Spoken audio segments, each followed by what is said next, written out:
இந்தோனேஷியாவில் கைது செய்யப்பட்டு இந்தியா கொண்டுவரப்பட்ட தாதா சோட்டா ராஜனை சிபிஐ முறைப்படி காவலில் எடுத்துள்ளது. இது பற்றிய கூடுதல் தகவல்களை தருகிறார் நமது டெல்லி செய்தியாளர் கணபதி.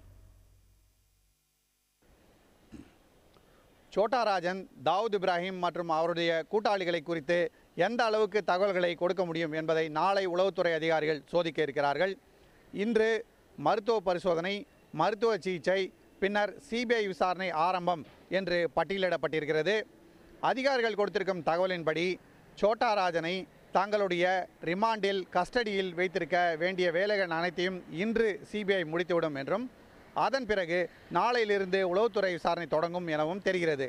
உளவுத்துறை விசாரணைக்கே முன்னுரிமை என்று முடிவு செய்யப்பட்டிருப்பதால் ஆரம்ப கட்டத்திலே சிபிஐயின் கட்டுப்பாட்டிலே ராஜன் இருந்தாலும் உளவுத்துறை அதிகாரிகள் தான் தங்களுக்கு வேண்டிய தகவல்களை முதலில் பெற்றுக்கொள்வார்கள்.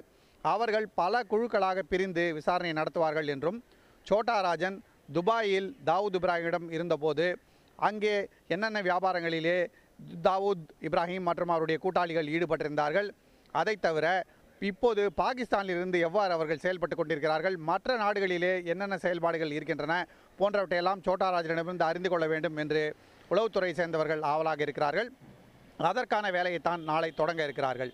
மற்றபடி மும்பையிலே உள்ள வழக்குகள், டெல்லியிலே உள்ள வழக்குகள் ஆகியவற்றை பற்றி மும்பை போலீஸை சேர்ந்தவர்களும் டெல்லி போலீஸை சேர்ந்தவர்களும் தனித்தனியாக ஆவணங்களை சிபிஐக்கு கொடுத்திருக்கிறார்கள். அந்த ஆவணங்களின் மீதான விசாரணை பின்னர் தொடங்க வரும் என தெரிகிறது. ஒளிப்பதிவாளர் ஜெரின் சாமுவேலுடன் புதிய தலைமுறைக்காக கணபதி, புதுடெல்லியிலிருந்து.